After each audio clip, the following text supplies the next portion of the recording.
Shalom peuple de Dieu, shalom les enfants de Dieu, bienvenue dans cette flash d'information chrétienne ici dans la télévision Chemin de l'Éternel.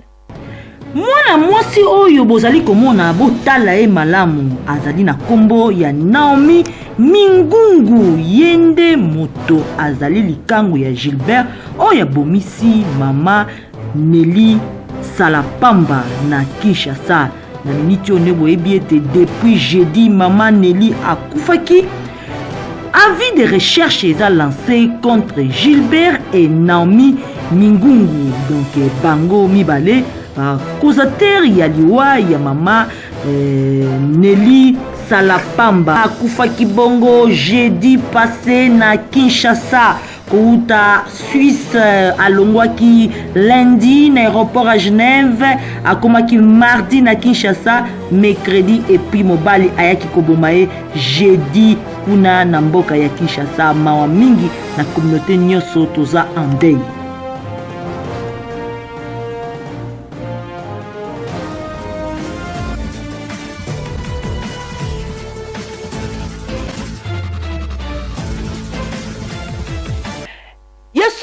Ezo sala manchette na ba réseaux sociaux liwa ya mama Nelly Salapamba. Mama Nelly Salapamba oyo bongo mobali ya bomi na mboka ya Kinshasa.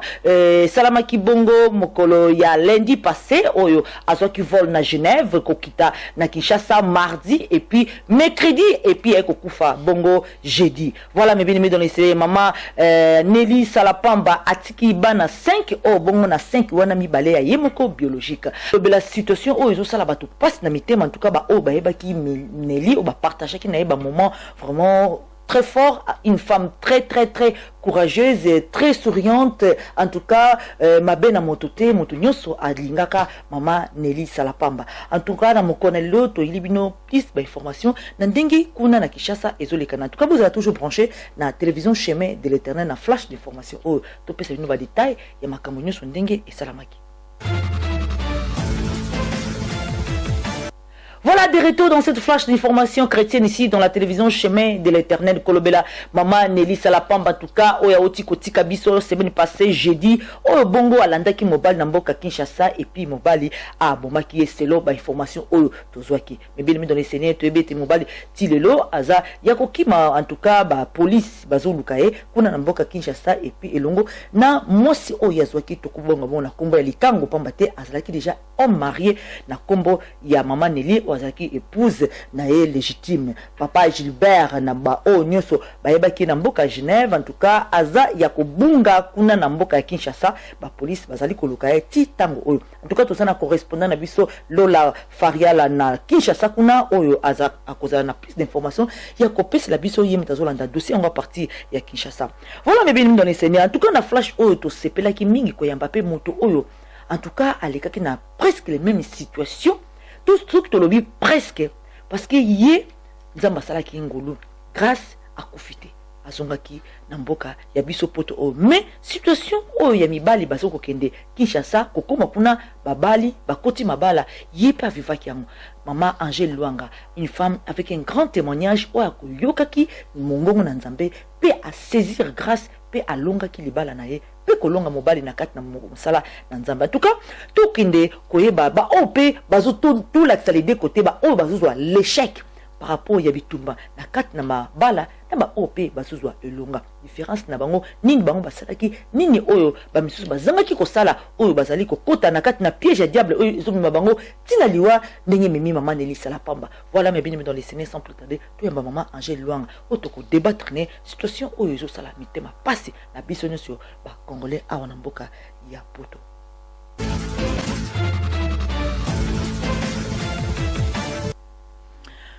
Voilà, shalom peuple de Dieu, shalom les enfants de Dieu partout. Bozo Landabiso, maman Angèle Luang avec nous ici. La première fois na kat na journal oyo. En tout cas, tu yambié pour notre le bela likambo ya maman Nelly Salapamba. Maman Nelly Salapamba oh baboma qui est semaine passée. Donc maman Nelly Salapamba histoire na triste oyo Betty si mitema ya bato nyonso to bayoka kisango ya liwa na ye kuna na mboka ya biso Kinshasa. En tout cas mebeni dans dessiné et ça qui monte nyonso passe tozana maman Angèle to pesa déjà mbote tout de suite maman Angèle bonjour. Bonjour maman Mimisha. Voilà, merci déjà na kondi invitation à télévision Chemin de l'Éternel to sepela ki ko benga yo parce que to yebi ete tozana témoignage na yo pe o eza après identique ya o euti ko salama et pas maman Nelly Salapamba ke mobali ba faire bo sangisi ba faire mobali akei akeni na Kinshasa kuna akokota libala. Voilà, et c'est la même histoire maman Nelly a vécu. Maman Nelly lelo histoire en euti ko mema na liwa. D'abord tento yeba tango yoka ki sangwa liwa maman Nelly. Écoute okutama ki wapi ezalaki nini na ba circonstance nini oyoka ki sangwa ya maman liwa ya maman Nelly. Maman Mimisha avant to banda est-ce que tu peux prier na moki? Amen. Ento bonde ya na moki avant to kota na kati ya bisolo. Éternel, mon Dieu, mon roi, Seigneur, je te bénis, je te rends grâce, tu es Dieu le véritable. Merci pour cette opportunité, Seigneur, que tu me donnes de parler encore de ta part. Seigneur, merci, c'est toi qui as préparé toutes choses. Seigneur, si je suis ici, parce que c'est toi qui as voulu. Seigneur Jésus, je laisse ce moment entre tes saintes mains. Seigneur, prends contrôle du début à la fin. Tout ce qu'on va dire, Seigneur Jésus, tout ce qui va sortir de ma bouche, ce soit seulement pour ta gloire. Seigneur, je te bénis, je te rends encore grâce parce que tu es Dieu, le véritable Saint. Saint-Esprit, glorifions le nom de Jésus-Christ. Aide-moi, Saint-Esprit, conduis-moi, dirige-moi, oriente-moi pour glorifier seulement le nom de Yahushua Mashiach. Seigneur, je te bénis, je te rends grâce dans le nom puissant de Jésus-Christ. Merci Seigneur Jésus-Christ. Amen. Amen. Sango ya Nelly, écoutez les ngaka na ndako ndenge za ke ofungoli Facebook likotala. Et na moni yango esala kinga vraiment bizarre. Esala nga pasi ezongisa nga vraiment na ba événement nyoso na leka o base belé pe bazo leka na poto awa. Vraiment ba souvenir ebele la mukaki na mutu na ngai pour na sango wana ezaki vraiment be makasi kona. Voilà. Donc aujourd'hui quand même tu relevé la maman Nelly Salapamba parcours naie de vie na ba information et comme émission na chemin de l'Éternel et puis tu relinga quand même to ba nini o déjà na niveau Congo kuna ba autorité mboka et puis ba famille bazo sala na niveau qui ba luka quand même le coupable soit puni na loi ya maman Nelly Salapamba. En tout cas to beta un peu parcours na poto donc maman Nelly par rapport à ba information to maman Nelly habitait avant à Berne. Voilà, habitait avant à Berne, elle était mariée avec ses deux enfants. Voilà, ndenge zala kaka libala simbité na mobali bakabwani. Voilà, comme il fait ekokuta na papa Gilbert. Voilà. Ouais, pour faire l'équipe moi si comme moi si na ito ebaki comme les occurrences. Donc yo ebaki moi c'est Liboso. Donc papa Gilbert c'est lui donc bongo c'est l'homme information assassin o abomi maman Nelly Salapamba kuna na Kinshasa. Donc papa Gilbert na Genève a kufela ki azaki donc azaki na moi sina o ngana yebaki po ba biki za troisième ngana yebaki kaka so deuxième wana o ngana yebaki Hortense na Genève. Hortense na Genève. Akufa ki atika ki na bana misad bana baki mikie. Alors après wanande ayeko kutana na maman Nelly nde bayeko balana. Abalana qui peut après en tout cas umela kiti ayeko balana nde ayeko déplacer longo Berne a commis qu'on a Genève. OK. Donc maman Nelly Salapamba donc ayeko kutana na papa Gilbert ou azalaki déjà akufela mwasi akufela mwasi tikela bana misat. En tout cas na poto akufela mwasi pi oza na charge bana misat eza blagité. Voilà donc sengela ki abala pe bana bazaki mike. Donc maman Nelly c'est maman Nelly qui a pris charge ya ko la bana na misato na oya yemi bale basa lokola bana 5 donc bazo boko la bana 5 na kati ya ndako mi bale ya mwasi na oya mobile bana siko bakoli na bango bana siko bakola voilà bakoli bango nyostona donc quelle récompense ya kopesa moto oyo aboko lio bana banda bazalaki mike bana bakoli et puis na suko bomi en tout cas c'est triste en tout cas que le Seigneur soit loué. Balabi nyo se futa mana sena moyo. Voilà, donc ko vanda ba vandi na Genève, alongwe lo Berne, akomo vanda na Genève na papa Gilbert. Na papa Gilbert. Tout allait bien. Nyo se bado sala mabi. Nyo se za OK na go bien ndingi. Selon de to voilà. De to zo mona libanda. Ndako to zo la tête to ebeske zo tanga. Exactement, voilà. To zo mona boy, to zo mona ka couple mais peut-être na kati eloko ezali. Ezala asouté. Voilà, selon l'information ndingi to reçoit maman Julie maman Nelly Salapamba a fondé qui salon na de coiffure kuna na Genève donc ayeba na ki quand même moi si o bande ko bongisa batebele ba mariage en tout cas ça mosala kitoko avec ba don nzamba pesaye et puis to ko yeba ete ke bazala ki associé na ba faire na mobile et puis na ba faire on a bazalaka associé selon ba dire ya batu wana toujours ba selon ba dire ya batu et ça confirmé na association ba sala ki na mobile ya ba faire allez après cette autorisation mobile ake koluka ndaku basomba na Kinshasa kuna na Mont Fleury selon ba source basomba ndaku ko somba basomba ndaku mobile sikwazo kende ko sala ba faire. Voilà, donc ndenge mo pe lisolo maman Angèle pe a Robert la biso awa ya yepe a viva mobile kenda ko sala ba faire atika lipe kuna. Voilà. Voilà, aujourd'hui to bengisi maman Angèle longa awa pambate parce que elle s'identifie exactement na histoire ya maman Nelly Salapamba parce que to ebiete mingi bazape na ba situation na mobile kenda azonga lisusu to be mobile kenda ba faire a bala kuna donc na minute ebi ninga salate. Voilà, donc malheureusement maman Nelly Salapamba akufi et ça n'a pas OP misus ba kufa et ça n'a pas OP diable a tie mitambo pour ba kufa mais yango to memi maman Angèle Luanga awa pote akoka ko témoigner biso vraiment yaye ningini salamaki. Je pense que bolandango déjà mais pourquoi pas kozongo ça sous témoignage na yo pour te ba misus. Je pense que maman Angèle tu auras quelque chose de la part de Dieu pour na côté ba sous souffrir na kati mabala surtout na ba situation au mobile akei ko sala ba faire et puis atika likuna. To continuer na lisolo maman Nelly Salapamba maman Nelly Salapamba ba somindaku tant ko somandaku wana mobile akei ko sala ba faire amoni siko délai oh ba yokane na mobile et leki mobile azozonga karate la même chose ndenge salamaki na yo mobile azokende azozonga karate après te yoka que maman Nelly elle était au courant que mobile na ye azwaki mwasi musukuna na Kinshasa. Voilà, c'est là ba source kuna na ba représentant chemin de l'Éternel, elle s'appelle Naomi Mingungu. Donc la femme oyo papa Gilbert azwaki na Kinshasa par rapport à âge même à papa Gilbert na moi sur bomoni photo eza affiché Naomi Mingungu tozomona quand même le mari est le plus âgé hein, donc azui vraiment jeune fille vraiment. Voilà, donc jeune fille vraiment donc papa qui ozopona na Kinshasa to ebité sur les bazakala ha soka bakisi yango ka wana bazolambela mibali tozo comprendre te akeye atika la bossa ke atika bana 5 na mwasi awa na Genève. Voilà, ko umela papa Gilbert ko umela kuna na Congo et puis to yoka ke déjà maman Nelly Salapamba azalaki au courant que mobile azoki likango kuna. Bon, moi déjà discussion et salamaki na téléphone pambati maman Nelly avait appelé son mari, c'était là l'autre de l'autre côté ayambaki phone ba salaki déjà discussion na téléphone. Maman Nelly abaki na relation ki ngai ko le mobile ndenge zalaka ka bazua ndenge zalaka ba échange de paroles. Maman Nelly a décidé à kende Kinshasa. Apparemment en tout cas nayoka ki ba ikor ki batu mususu ba pekisaki ye ko kendete mais c'est lo ba dire batu mususu ezalaki surtout vraiment c'est lo yenga mande ko bimisa ezalaki surtout ko kende ko la partie na ya ba faire o ataki na kati surtout so bosangisi déjà ba faire na mobile peut-être mususu mobile so azu moi si mususu ebika ke na mbongo na ngai zo kende pa ya mwasi wana na kende na récupérer pe partie na ngai peut-être ezalaki oye poussa qui est na côté wana poussa qui est sous makasa kende pona ko kende ko wela ba o ba bien nae.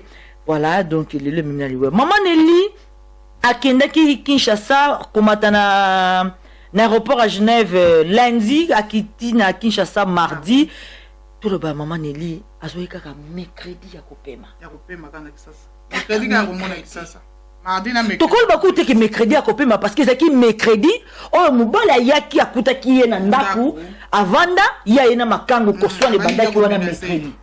Je pense pas qu'il pema ki apemita apemi ata mukete.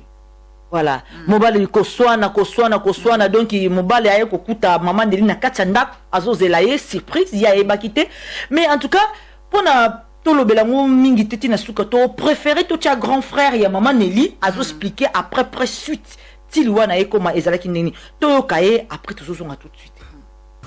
Tango ayaka mardi petit frère à la bombe que vous voyez la petit frère que vous voyez qui n'a été dans le mobile na iko na Mont Fleury ba ko vers 14h ba ba tiki kuna après ba ba zungi na bango et ba tiki kuna parce que kutaki neveu aye Gilbert kuna ba vani na bango ba sola parce que ba yeba ni déjà ba sola ba bien donc pourquoi Gilbert aye tango aye azalaki informé de que Nelly aboya en continent ndako ayo kuta Nelly il a yaki na moshi na yoba zala na Kinshasa a continué à fâcher. Donc, à chiffrer, à chiffrer, mais c'est là que les informations sont réussies. À chiffrer,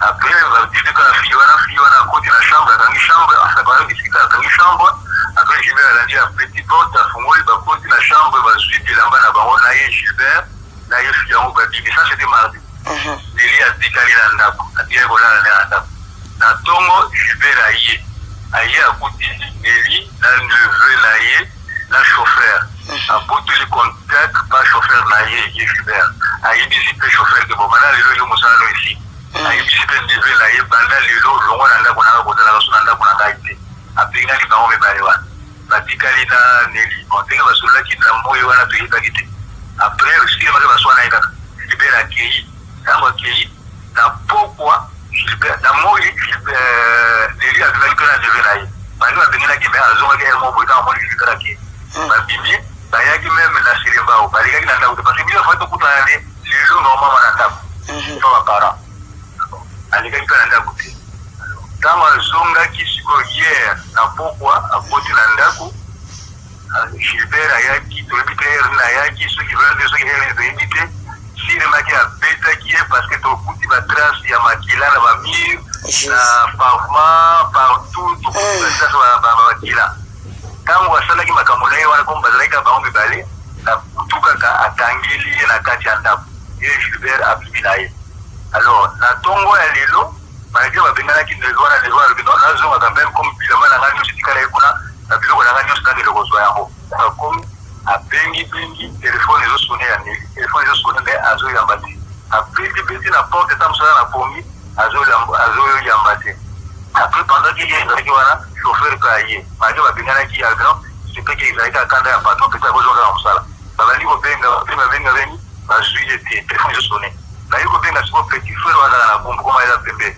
babenga en fait sobenga mama Nelly telefone ezosone me azoyamba te petit azoyamba te tina na benga ye pe abengi azoyamba te alimo ozelanga sina azoya aye babengi pe azoyamba te babino ekomi suspect babengi la police ye ezali konta babuki porte ntango babuki porte bakuti Nelly siko alali na canapé presque morte basimbi bamolika banzoto ezaka mwa moto tolapeli tokende na hôpital na ngaliamba te na ngaliamba bakonstate kala nonse akufaki deja alors ntango bazomema ye selon petit frère oyo bake oyo amonaki amemi ye alobi tobengi Gilbert alobi nonga si nabimaki deja naza mosika wana azonga kuna eza suu te depuis ce temps tozobenga Gilbert azoya koyamba biso suu te tobengi telefone ezosone azoya koyamba suu te bon toporte quand même plainte bainspecteur judiciaire bayaki kuna na ndako tobengi on a fait plus de 4 heures par ozela ye ayambi te après bon basele aliki asele sikoyo ndako yango e wana makambo ndenge ezali biso toza na kumbu tokoyenda kumbu sikoyo anatanda tala procédure alobi ti tokosala sipe ndenge.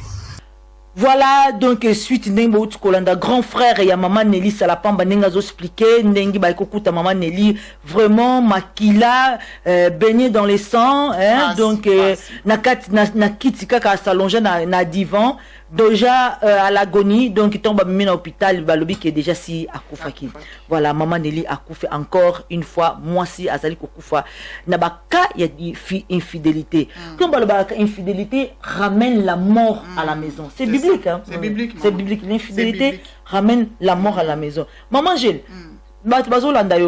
en quoi histoire maman Nelly ezo s'identifier na oya yo to tikila osikolo ba en quoi en tout cas pour na ko kota na mom ki na témoignage na ngina ko kota ko bandana na makomi ngo bana na makomi esika muto ya saki libala ye moko nzambe makamnini eloko nini e poussaki ya sa libala surtout que la Genèse 2:18 parce que l'Éternel Dieu dit il n'est pas bon que l'homme soit seul, je lui ferai une aide semblable à lui. Amen. Puis dans 21, alors l'Éternel Dieu fit tomber un profond sommeil sur l'homme qui s'endormit. Il prit une de ses côtes et renferma la chair à sa place. L'Éternel Dieu forma une femme de la côte qu'il avait prise de l'homme et il l'amena vers l'homme. Muto asaki libala monoki ke mobala ko kozaye moko te mara mimisha. Akoye kozaye moko ta salaki adam na mabele. Petanga moniki asali ba nyama mibale bazaki mibale. Mais atali ka dans aki ye moko alobi il n'est pas bon. Il n'est pas bon que l'homme soit seul. Yango alali saki adam balobi alali siye petanga alali siye mama nde na côte na ye abimisi Eve. Muto asaki libala parce que mon que c'était pas bon pour Adam azaye moko maman pour Adam azaye moko Dans Genèse 2:24, à l'objet, c'est pourquoi l'homme quittera son père et sa mère et s'attachera à sa femme et ils deviendront une seule chair. Donc, dès que tu parles de Mibal Nabiso, pour Nzambe, tu combien loko moko. Donc, loko moko, donc, tu combien loko moko, ngolo bake, mobali, nangai, tu combien loko moko, donc, ngai moko, na comme ça, nzoto nangai ma bête. Donc, mobali, ako kanisa ke moi si, oh, tu combien loko moko, na koko sale ma bête, maman. Mais les loyo, le quoi, tu combien vivre un apocalypse. On a entendu ça qui on a Genèse. Mais oh, tu vivre le apocalypse. Apocalypse peut diable, ma papa maman abimi si penza bana to zo mona ba onka to zo bio bana mikie maman baza bana mikie te maman Mimisha. Baza bato diable a préparé dans monde à ténèbres. Ba sirène des eaux diable a préparé dans monde à ténèbres. Abimi si bango ba tondi Kisasa, ba tondi Angola, ba tondi en Afrique pe pe bazo ya. But ezaka ba panza mabala ba panza eloko nzamba sala ki na bandeli. Bita diable les années na Jean 10 ba ipsi que ya qui ka voleur ay pour détruire. Voilà. Asa on a pour détruire na Jean 10 ba ipsi Jean 10. Babi les diables c'est un voleur. Asa on a pour na détruire. Donc ils ont pas ça au sale ça pour détruire votre maman. Et le nzamba sala ki ya kitoko, ya za ko baby ça parce que tous vivre ce que ça apocalypse. Oh, tu as vu les apocalypses, on va te mettre les zoléla. On les a quand même libala. On les a quand même libala. Parce que le diable a dit qu'il a commis la souka. Le quoi commis la souka au Kenya mogoté avant que na baby c'est le quoi mala monza masala qui a créé na serre et ça qui libala maman. Et ça qui libala. Tant a créé Adam, à l'alici Adam, abimisi na côte na abimisi Ève, alobi aide na yo maman. Et ça aide. Tout le monde ça aide semblable à toi. Les lobbies sont congolais. To tie sikoyo verset où il y a Ephésiens 5. Femmes soyez soumises à vos maris. Soumises wana pour na biso batu mwindu. Et ça ata sala mabe. Kolobelo ote vandaka nye. Ata sali nini yo moi si kolobelo ote vandaka nye. Nzamba lobi bongote. Nzamba lobi na sali ye aide. Aide ngolo ba fona aide yo. Ce que nous avons aidé, nous avons dit que nous avons aidé, donc nous avons aidé. Nous avons aidé. Ce que nous avons dit que nous avons aidé, nous avons aidé. Aide, mutu, aide à mutu, il faut assungaye, il faut aider, il faut loba. Maman, so toujours tala kana kacha makomi, toujours tala Abraham azaki na Sarah. Ça va bien ba ko bota mwana. Mais tout le monde sait que Sarah a uzo mwana que aza comme na ménopause, li bota zo yate. Akamati yemo servante nae apesi Abraham. Mais servante atama zu zen akomo saela Sarah bisalela. Akomi ko mona la Sarah akomo mona sko yende mutazu libala ya Sarah. Mais Sarah yemo mutapese ki libala. Mais tant Sarah boti mona na ye maman Mimisha wana ezali na po batu botala mona bandako na bino eza na Genèse 21.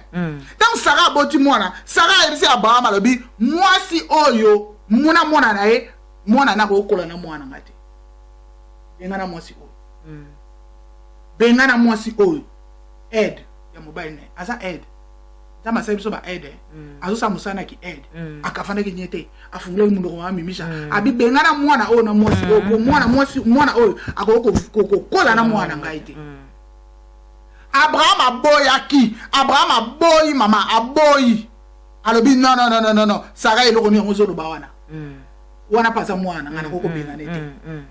Mais Sarah azongaki pa muto asaki libala. Muto alobai ke yaza aide. Muto yo alobai ke yaza aide. Aide wana za nini pour asunga mobali na ye. Mais muto wana pesa ki raison. Alléluia. Apesa ki raison. So total na nini na Genèse 21, o mona ke nzamba pesa ki Sarah raison. Alobi na Abraham yo ke la mwasi na yo. Et ça bengana mwasi wana mwana nae eza na kati ya Bible bao bazo bo fungula Bible na Genèse 21 boko tanga makamnyo so wana. OK Mimisha toza ba aide ya mibali na biso soumission on nzamba bito za soumis elingo bateto kanga minoko na biso lelo ba congolais ba komo eza mingi kana ba congolais pe mundela e bien bongote eza mingi na congolais ke mwasi so babi osimbi Bible koloba lisusu te donc elo nso ngana ko sala yo vandaka anye koloba te eza bongote etant que aide il faut na loba mais elo kana lelimi mpona mama Nelly il fallait que ça musana ki aide azela ya zonga fallait pas kende maman il fallait qu'il peut kende pour batu wana bana wana obiso to mona en Afrique wana to benga ba bana te batu moko bien préparé na monde à ténèbres pour na ko bebsa ba sirène des eaux ba bimisi bango na ba aja mike no ba bimisi bango biso zo mona kana biso mona photo na mona aza jeune mona kaka mama Neli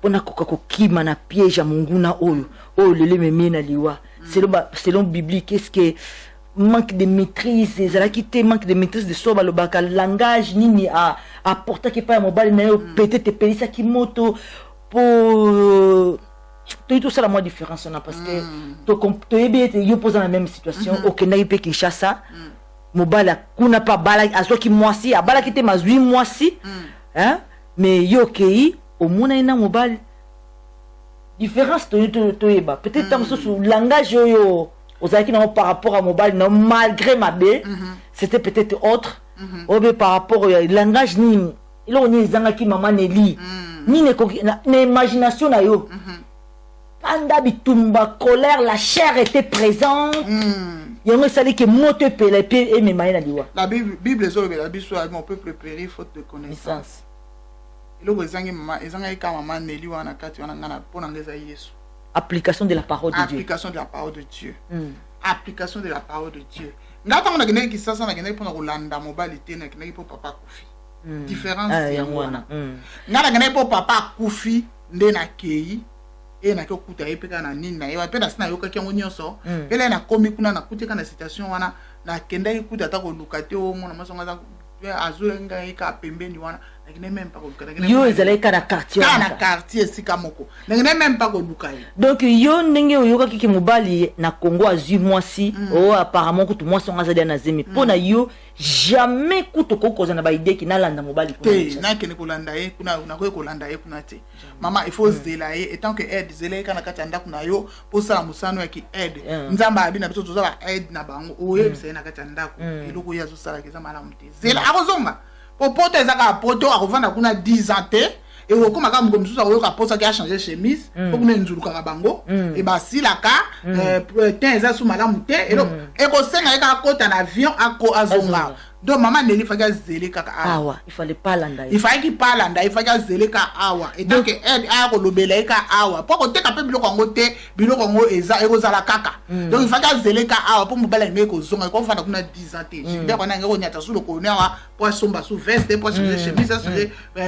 sapato na ane ko nyata su ka loko na awa malgré bolingo nyonso taki na en Afrique exactement donc spirituellement c'était comme déjà mutambu déjà au Satan a déjà bongisa ki bongisa pona ye donc c'est dommage que Hollanda ekuna po batona déjà aza déjà na monsa malamu te akoyoka yote déjà ku ba nyata lokula monsa ngo aza ta zo yokote bongo kuna na présence ya moko sirène des eaux pembeni na ya yoka yote akoyoka yote donc ça sert à rien ku to futa ticket na yo awa po landa mutande mana zela eka awa po kozonga.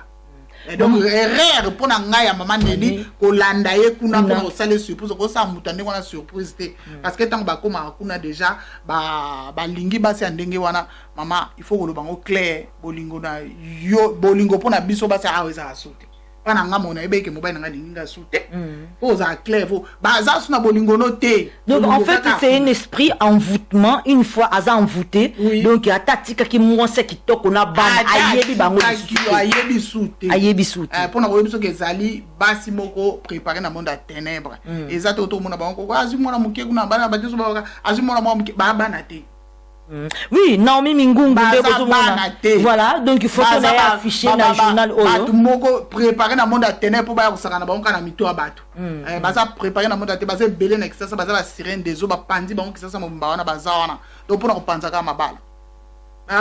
Bango wana nyusu ba lobi bango tinga makana na mibalo bazo tapoto. Voilà, maman Angèle Luanga. Maintenant tolinu to yeba par rapport à témoignage na yo, quel est c'est là où vivant déjà le Koana et puis où il y a bien propre non zolo bela biso ba sirène des eaux basé belina Kinshasa ba panzi bango partout. Comment faire face ezaka na Yesu. Face ezana muto. Obunda kindenge ni maman Angèle tala maman Neli akeya kufi. Maman Neli loko ezana ifaka lukande Yesu na liboso. Na vie na ena. Ifa lukana na vie na nan olukina Yesu liboso. Tant on appelle si yo exemple à Sarah.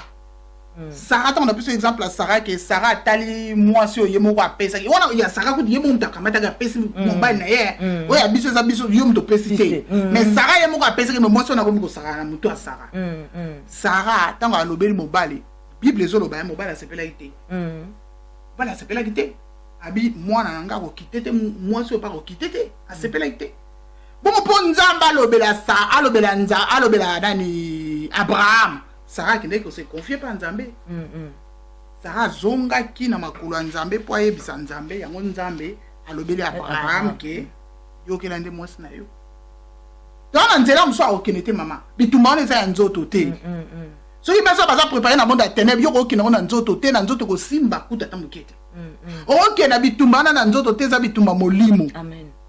Mais bah, tu vas comprendre, pour qu'on gagne aujourd'hui ta femme ou ton mari, et aussi qu'il faut que tu aies un monde spirituel. Parce que bah, tu as un long rabat, mi bali, déjà dans le monde spirituel. Ah, mais dans le monde spirituel. Oh, nous, ça fait le bas pour ça là.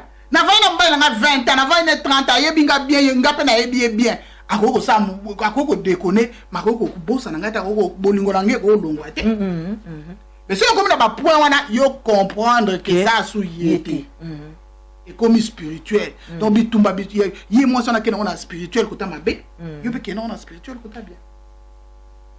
Donc exemple le cas ya maman na biso Sarah.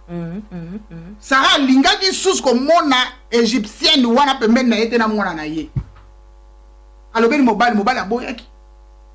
Sarah qui n'est pas makolo Nzambe. Nzambe côté là qui est. Tous un avocat car Jésus-Christ de Nazareth. On a beaucoup défendre car il y a eloko yemo ka salaki. Et ça libala. Donc muto ko défendre car on est car Jésus-Christ de Nazareth. Zonga la makolo na ye. Ako loba la mobile no ka ça mabe tant que il faut loba Sarah loba qui après zonga na makolo Nzambe. Parce que soit ça déjà na moment où que basi ba envoûter aza susu yete. So ok na nzoto ko simba te pour gagner kutu ko gagner te na nzoto. C'est impossible. Attends, ça miss ndenge nini que moi si on a tane malamu te ko gagner na yote.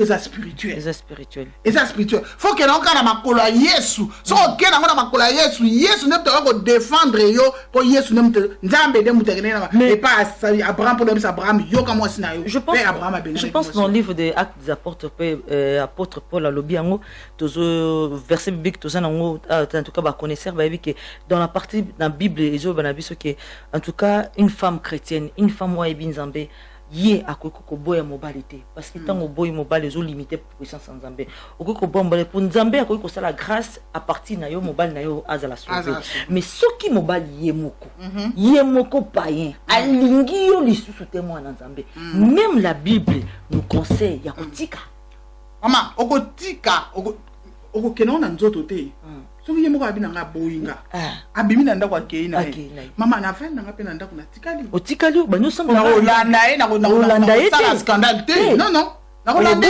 otika na yo parce que yemo mutalinga yemo mutalinga yo lelilika Nzambe libalo pesa Nzambe tala yona kei soki yo eza mokano na yo tike ko kisama mais soki omoni keza diable mutazo kabola biso Nzambe yomo okutana naye ozomusi na libalo mais maman elle avait compris que son mari azwaki mwasi mosusu alingaki ye lisusu te. Pourquoi cette insistance? Peut-être qu'on insiste wana te ko swana wana te ya kena wana ndenga bonzoto ya kantikelo kwa keso kena wana ndenga bonzoto keso mbala moni peut-être azaki na ba rêve na yeke ayebi mobile na ye peut-être soka moni ye to yebi tende ba vanda ndako ya kantikelo soka moni ye peut-être ko changer peut-être makanisi ou bien ko banga ye tout ça mibali wana babanga so biso te.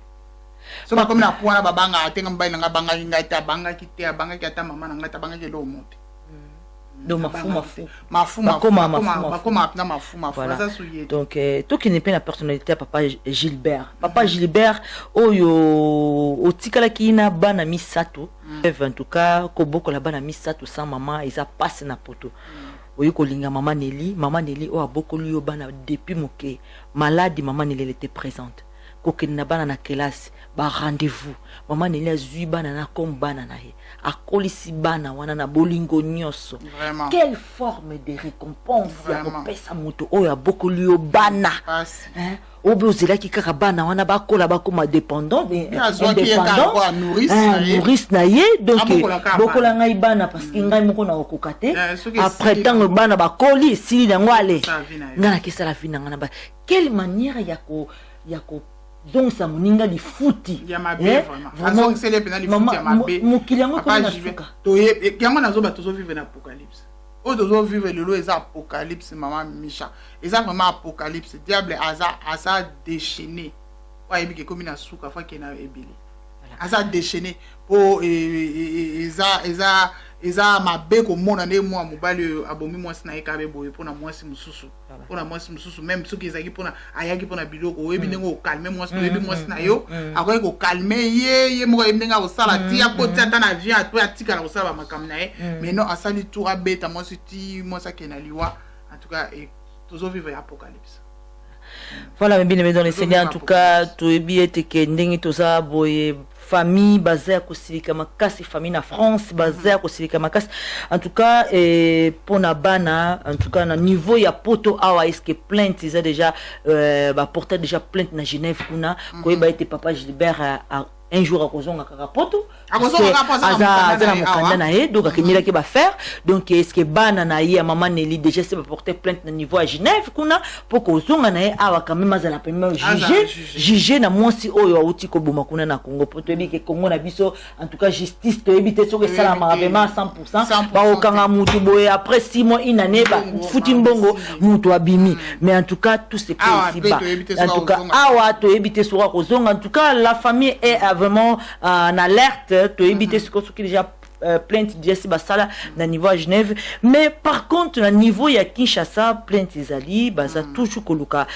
bango donc Naomi Mingungu Facebook na ende bozo komona so bobeti Naomi Mingungu bomona une très jeune fille hein, donc jeune fille vraiment par rapport à âge à papa Gilbert aux hommes vraiment qui a jeune makasi n'enka mibale on va commencer la qui reçoit jeune fille donc ba jeune fille au maman jida uti ko ba baza subala mikete baza ba femme travaille na monde à ténèbres oh bazo tangi sabakila ya baza voilà mes bien-aimés dans les Seigneurs en tout cas to benga Kinshasa en direct awa na journal o to ko kosola na Farial Lola azali représentant ya télévision chemin de l'Éternel o azolande la ka ya maman Nelly Salapamba partir à Kinshasa en tout cas o azoki azuli biso quand même ba information ko ba ete ke ti le lo police azokulukisa Naomi Mingungu na papa Gilbert bazomona na te naku oyo babande ko welela eza saisi na l'état donc ba kangi porte na kumba bazoze bazulukaye to ebite soki déjà si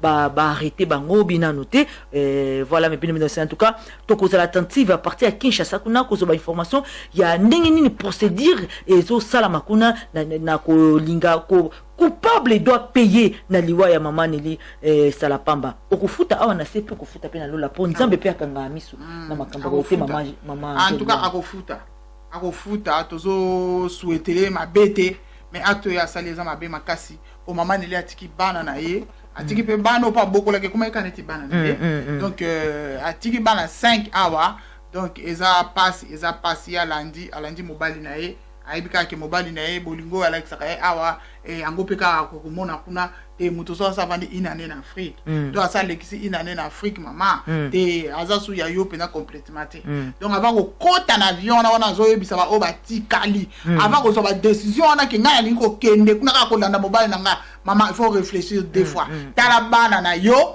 tala tika makamisa sama boko ya Yesu maman tika makamisa sama boko ya Yesu bozo ba décision ka te pona ko zwa kaka même ezali pona ba biloko on me botonga ba ndako biloko wana mama tika la eza biloko mokili eza na vanité de vanité eza biloko mokili c'est mieux kuna za la vivante que na ke wola ba ndako na soka oteka na eta ba ndako na ateka na eme molimo ngezala na butala bana nanga na mona bana nanga nga conseil na ngo pesa na ba o nyusu ba tikali na to yebi ke likambo eza partout ezoleka partout na biso na Suisse ezoleka na Genève ezoleka na Paris ezoleka na ba Bruxelles na ba États-Unis partout là na saki témoignage na zo ba téléphone na ba débile na zu ba téléphone et partout basi bazoya ka likambo encore mais so mobile na sa ke kuna yibasi ba ebisi yo kazala na mwasi kuna Maman, ce que muto ça kuna déjà ça na mwasi pe awa benga kayote elo moto bio que ça les surprise ya nini maman. Ozo yo mo so sentir que elo mo eza souté ko landate. So ka ta bo somba ba ndako ta ba imebe bo tonga ta ba flat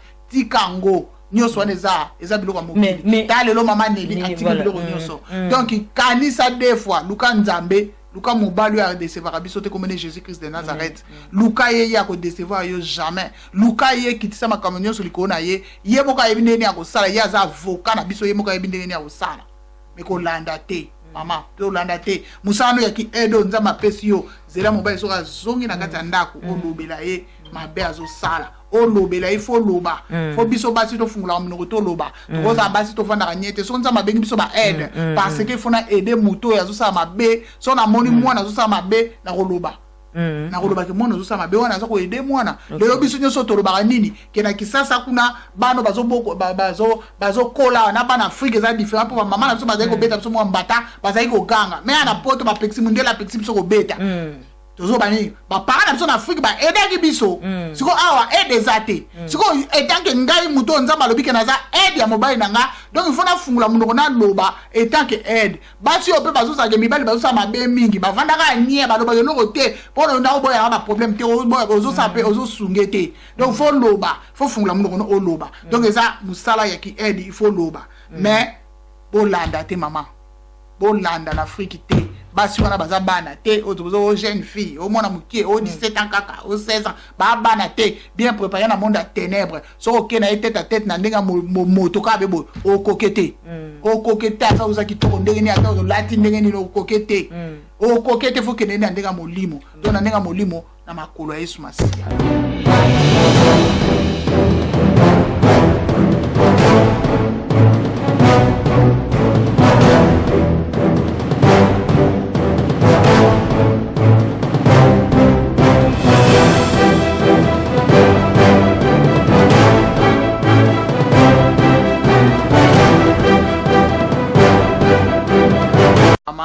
Et na habité ce qui pour balobi que ça sur le troisième mois c'est yango yo so yemo mutabomka bango so pesa maman obini troisième mois c'est troisième batu so bazo ba troisième troisième mois ça couf babi troisième batu so ba troisième ngana yeba ki deuxième ça akufa kombonan Hortense yo yeba ki namboka ni na Genève donc oyo atiki bana mike donc Hortense akufa que la tigeta Hortense wana azaki na mosala ki susu mwasi mususu non bato bazo ba bato misato donc to ebite so bato basi on bazo milimo et puis ko landela dossier basi on ba kufa ka boye donc na ko beta ka ndenga beta ki wana to ko kufa ka normal il faut landela dossier ba liwa basi misusu c'est ça que kamwana siko ezo yeba na te mais nzamba yo Naomi Mingungu yo koti na libala mama na Nelisa la pamba babomi mwasi ya batu likolo na yo est-ce que yo ndimi yo nde mutu nakati na libala oko réussir lobi pe ba kotutu makufeti lobi oko kufa pe eza passe vraiment eza passe na bana ngo o bazo kokutaka na mibala pe ba yebite oyebite oyebisika ki awutite oyebi pete état d'âme e bango déjà le quoi bango pe déjà baza batu mo déjà pe basa teka na milimo na satana donc bazo kipete o ka oyeya c'est celle ka ke aza besoin un amona poto deux aza bien Afrique. Donc ndako na ko basi batonga ezaka ndako eza ekoma ye to but na musu deuxième but eza anyata lokoni awa sikwa ko nyata konde nini na ba événement nyoso. Voilà, bienvenue dans les en tout cas, merci beaucoup Naomi Tolandi, spécial journal au Ponana, Tozolo Belalikambe, Maman Nelisa la Pamba Liwa, Maman Nelisa la Pamba Salama qui bongo jeudi na Kinshasa. Merci Naomi Tolandi, bis en tout cas, Tolandi lango de près, quoi, bah 10 jours enterrement en tout cas, bah journaliste na biso ba kozala kuna soki ko salama na niveau ya Kinshasa, bah journaliste chemin de l'Éternel ba kozala kuna soki salama na niveau européen en tout cas chemin de l'Éternel ko kita na terrain pour na kozobili en tout cas ba tout news ba linga landela histoire au Tinasuka. Et puis si jugement ya papa Gilbert il faut que na suka voilà yango na suka wande to ngo pesa condoléances makasi na famille nyonso ya bana déjà maman Nelly bango nyonso 5 pour baza bana na ekaka bokoli bana na bazaki mike bana nyonso 5 ya maman Nelly na famille mobimba na poto na Afrique bat nyonso en tout cas to pesa bango ba condoléances nzambe a fortifier nzambe a consoler mitema na bino nzambe a pesa bino pe na ye mutako ko pesa ye kam tako pesa biso pe o mokile ko pesa. Voilà. En tout cas, mes condoléances, c'est surtout à la communauté La Vigne de Berne, au Bongo Siliko perd un membre Nakat Nalingomba, no Balobé Kazalaki, tellement malade, mon amotonio surtout.